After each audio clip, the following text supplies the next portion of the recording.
Bonjour à tous, bienvenue dans cette nouvelle vidéo de la chaîne YouTube Le Prof de Maths. On va voir dans cette vidéo un exercice du programme de seconde mathématiques, qui fait référence au chapitre qu'on voit ici, arithmétique. Et donc dans cet exercice, on a une question, ma foi, toute basique. Donc on nous dit quoi? On nous dit lors d'un tournoi de pétanque, il y a 80 hommes et 60 femmes qui sont inscrits. L'organisation veut constituer un maximum d'équipes mixtes contenant toutes, le même nombre d'hommes et le même nombre de femmes. Donc on veut des équipes mixtes, mais qui ont le même nombre d'hommes et le même nombre de femmes. On nous demande alors combien on peut constituer d'équipes avec ces règles qui sont décrites ici, sachant qu'on a 80 hommes inscrits et 60 femmes inscrites. Donc je répète, quelque chose qu'il faut bien comprendre là dans l'énoncé, c'est on nous parle d'équipes mixtes, et on nous dit qu'on veut le même nombre d'hommes et le même nombre de femmes. Ça ne veut pas dire qu'on veut, par exemple, 5 hommes et 5 femmes. On voit bien que ce n'est pas possible parce qu'il y a plus d'hommes que de femmes. Par contre, on veut que dans chaque équipe, il y a autant d'hommes et dans les autres équipes, il y a autant de femmes. C'est-à-dire, on peut avoir, par exemple, des équipes, je dis n'importe quoi, de 2 hommes et de une femme.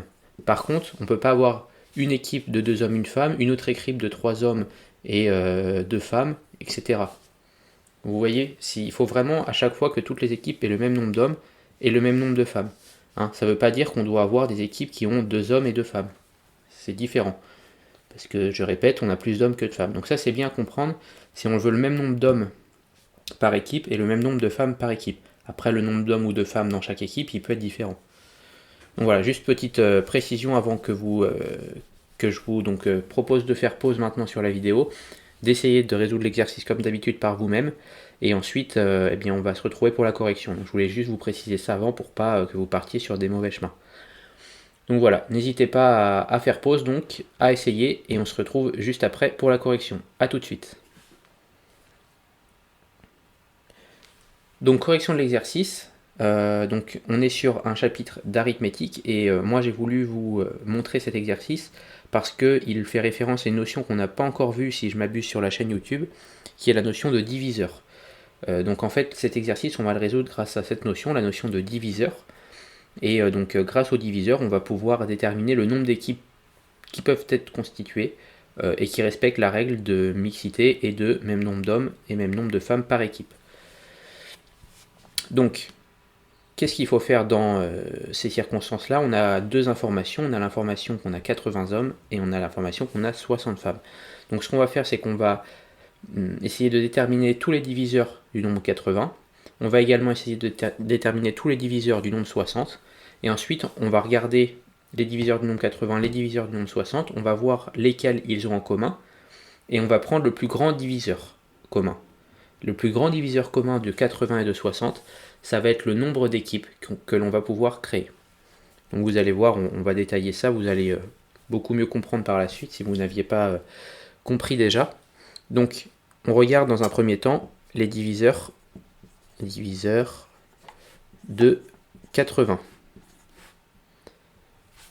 Donc les diviseurs de 80, alors je vais prendre juste un autre crayon parce que celui-là commence à avoir de l'âme.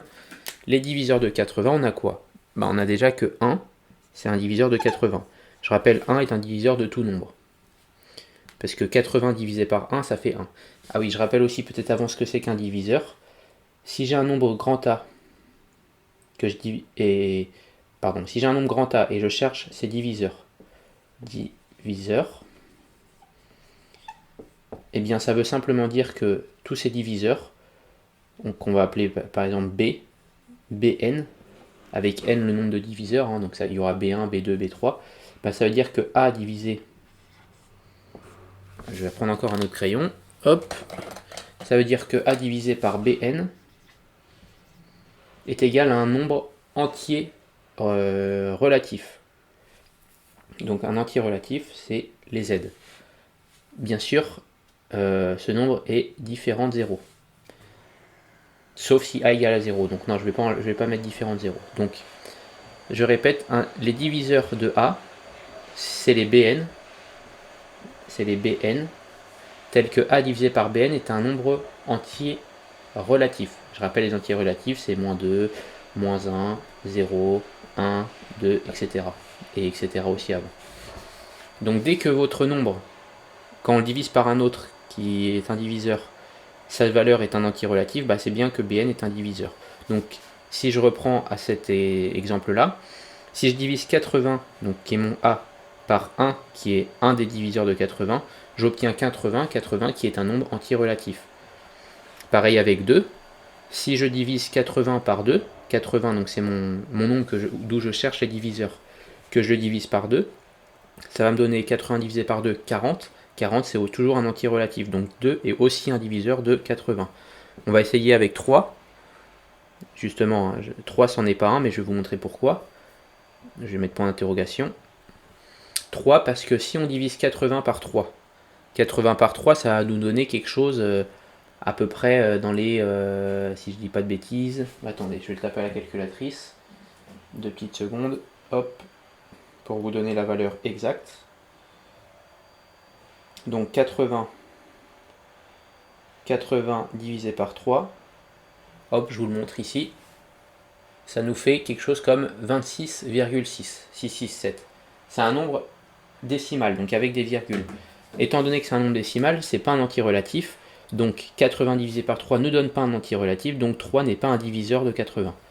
Donc ici on peut le barrer 3. 3 c'en est pas un. Donc je vais même l'effacer. Et donc vous voyez, c'est comme ça qu'on trouve les diviseurs. Et ça, on y va jusqu'à 80. Jusqu'à 80, on regarde donc 1, 2, 3, 4, 5, etc. Jusqu'au nombre A. On regarde, et si le nombre divisé est un entier relatif, eh bien, on peut dire que ce nombre en question est bien un diviseur. Donc 3, c'en est pas un. 4, c'en est un.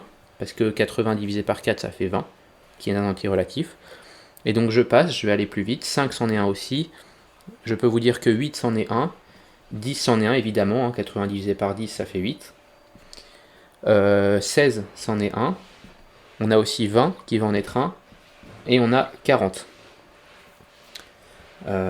Donc voilà, là on a tous les diviseurs. Alors juste tout à l'heure je vous ai dit on cherche jusqu'au nombre A, non en fait je vous ai dit une bêtise, on cherche jusqu'à la moitié du nombre A.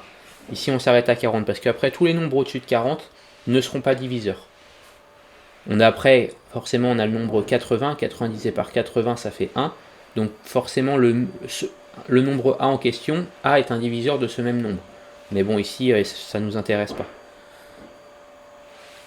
Et alors, juste pourquoi ça ne nous intéresse pas, je vais quand même le rajouter, parce que c'en est 1. 80, c'est aussi un diviseur. Tout nombre est son propre diviseur, forcément, parce que le résultat vaut 1.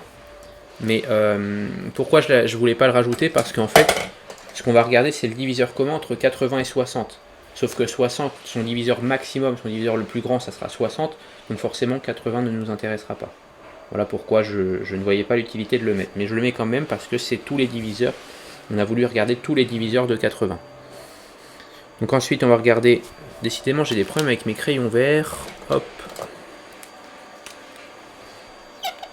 Donc on va regarder les diviseurs maintenant de 60. C'est la deuxième étape qu'on doit regarder. Donc les diviseurs de 60.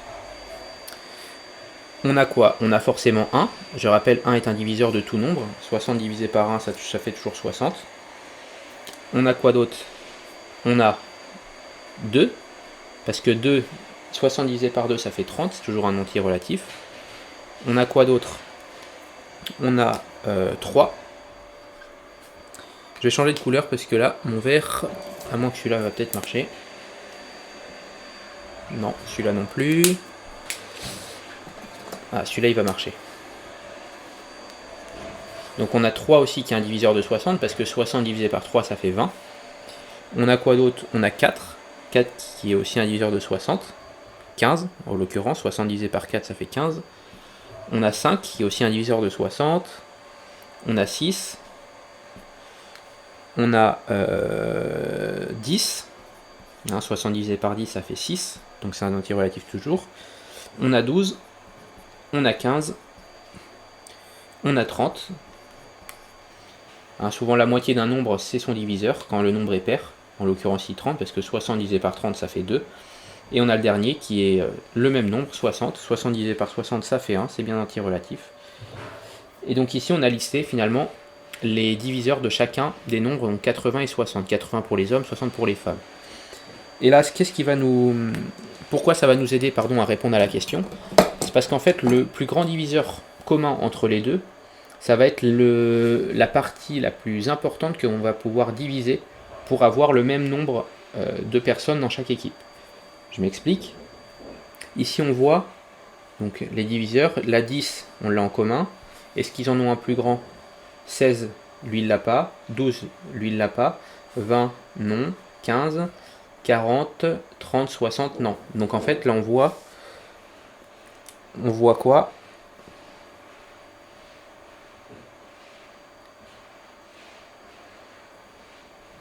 Pardon, s'il y en a un qui est en commun, que j'ai oublié. Ici, pardon, j'ai oublié. 60, 20 est aussi un diviseur. 30 et 60. Donc ici, on voit quoi? On voit qu'en commun, le plus grand diviseur commun, c'est 20. Et si je veux aller dans le détail, les diviseurs communs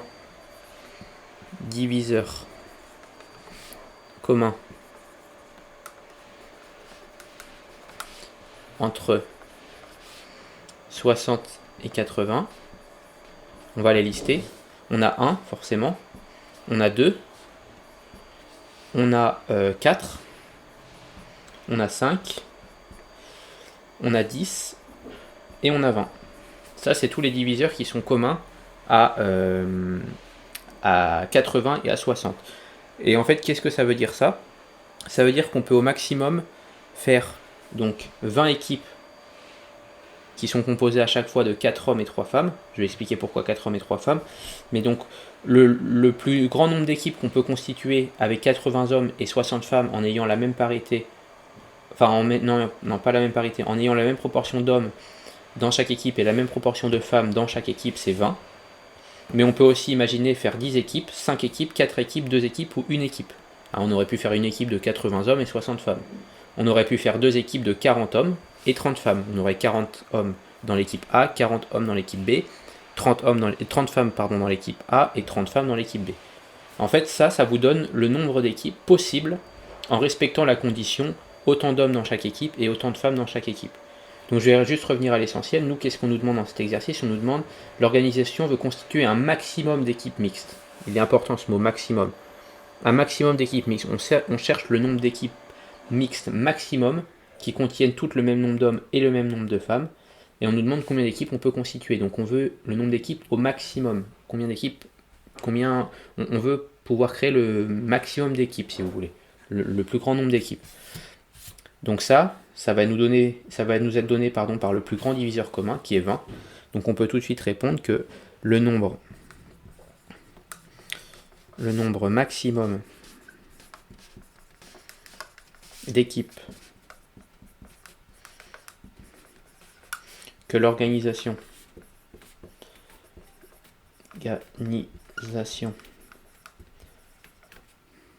peut constituer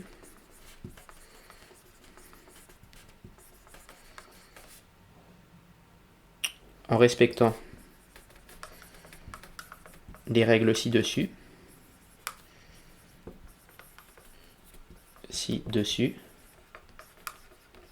est 20. Et on peut préciser, ça va faire des équipes de quoi? Si on divise 80 par 20, 80 par 20, ça donne 4. Donc ça veut dire qu'il y aura 4 hommes par équipe, 4 H par équipe, et 60 divisé par 20, donc qui est toujours le grand dénominateur commun, ça fait 3, et donc on aura 3 femmes par équipe. Donc on aura au final on aura au final donc 20 équipes, et dans ces 20 équipes, on aura à chaque fois 4 hommes et 3 femmes. Et donc on a respecté la consigne qui nous a demandé de constituer un maximum d'équipes mixtes contenant toutes le même nombre d'hommes et le même nombre de femmes. Là, dans les 20 équipes, il y aura toujours 4 hommes, et dans les 20 équipes, il y aura toujours 3 femmes. C'est ça que je voulais vous expliquer au début de l'énoncé. Si on ne nous demande pas dans cet exercice d'avoir autant d'hommes que de femmes, c'est pas ça quand on dit contenant tout le même nombre d'hommes et le même nombre de femmes. C'est-à-dire qu'on ne veut pas des équipes qui ont toutes, par exemple, 4 hommes et 4 femmes, parce que ça, c'est impossible. Vous avez plus d'hommes que de femmes dans la compétition. Donc vous ne pouvez pas avoir des équipes qui ont le même nombre de participants et respecter la même valeur. Quand on vous parle de ça, on veut que dans chaque équipe, on ait toujours le même nombre d'hommes et le même nombre de femmes. On ne veut pas une équipe où il y a 4 hommes et 4 femmes, et dans l'autre équipe, il y aurait, j'ai n'importe quoi, 6 hommes et 2 femmes. Ça non, ça c'est pas ce qu'on veut. On veut qu'il y ait toujours le même nombre d'hommes et le même nombre de femmes par équipe. Et donc ça, on le résout grâce aux diviseurs communs. Les diviseurs communs, ça va être des diviseurs qui divisent un nombre et qui sont en commun justement, et ça nous permet justement d'avoir le même nombre d'équipes, en l'occurrence dans cet exercice, en partant de 80 hommes et de 60 femmes. Et ça nous donne le nombre d'hommes et le nombre de femmes dans chaque équipe. Donc j'espère que vous avez bien compris ça, c'est une notion importante, les diviseurs, surtout en arithmétique dans ce chapitre-là, qu'il faut maîtriser, qui est basique aussi dans les mathématiques. J'espère que vous avez bien compris donc ce que c'est qu'un diviseur avec cette formule-là. Si on a un nombre A, on cherche un diviseur de A, et bien le diviseur c'est un nombre petit bn, tel que A divisé par petit bn nous donne un entier relatif. Et les entiers relatifs, je rappelle, c'est ces nombres qui sont là. Moins 2, moins 3, etc. jusqu'à l'infini, et 2, 3, 4, 5 jusqu'à l'infini. Donc bien comprendre cette notion, bien lire l'énoncé, faire les diviseurs, on regarde les différents diviseurs qui sont en commun, on prend le plus grand diviseur parce qu'on nous demande un maximum d'équipes. Une fois qu'on a le plus grand diviseur, on sait qu'on peut créer 20 équipes. Et dans ces 20 équipes, on connaît la proportion d'hommes et la proportion de femmes en divisant simplement 80 par le nombre, le plus grand diviseur commun, et 60 par le plus grand diviseur commun. 80 par le plus grand diviseur commun, ça nous donne 4 hommes, et 60 par le plus grand diviseur commun, 20, ça nous donne 3 femmes. Voilà, donc merci de votre attention. Comme vous êtes arrivé à la fin de l'exercice, en description, vous allez retrouver un lien donc qui va vous rediriger vers une formation gratuite, 100% offerte, de 4 vidéos. Dans ces 4 vidéos, en fait, j'ai sélectionné 4 chapitres du programme de seconde mathématiques. Arithmétique, vous voyez, c'est un chapitre. Moi, j'en ai sélectionné 4 du programme. Et dans chacune de ces vidéos, donc dans chacun de ces chapitres, j'ai sélectionné un exercice référence que vous devez maîtriser, qui est important. Donc c'est pareil, ça va se dérouler de la même manière, c'est-à-dire qu'il y a l'énoncé. Je le lis pour vous. Je vous propose de faire pause et ensuite, si vous continuez la vidéo, vous avez ma correction avec mes explications. Donc n'hésitez pas à les voir, ça vous donnera des exercices supplémentaires en mathématiques que vous devez maîtriser. Donc c'est en description, premier lien, et c'est gratuit. Et si vous souhaitez aller plus loin, si vous souhaitez avoir un accompagnement complet et une formation complète pour le programme de seconde, vous avez toujours en description sur le lien de mon site internet leprofdemath.com, donc une formation là cette fois-ci complète de seconde où vous allez retrouver 15 modules, et en fait ces 15 modules représentent les 15 chapitres du programme de seconde mathématiques. Arithmétique, vous voyez, c'est un des modules, parce que c'est un des chapitres. Et dans chaque module, vous avez au départ une vidéo de cours qui vous résume le chapitre. En l'occurrence, dans arithmétique, on parle de tout ce qui est de notion de diviseur, etc. Donc c'est une vidéo de cours que j'ai essayé de concaténer pour vraiment vous donner l'essentiel. Je vous ai mâché le travail. Et ensuite, vous avez des exercices qui vous permettent de vous améliorer sur les chapitres en question. Donc c'est une formation qui est plus basée sur de l'exercice que sur du cours, parce qu'en mathématiques, il faut pratiquer, il faut faire des exercices, c'est comme ça qu'on s'améliore. Le cours c'est bien, il faut le connaître, c'est important, mais il faut aussi pratiquer.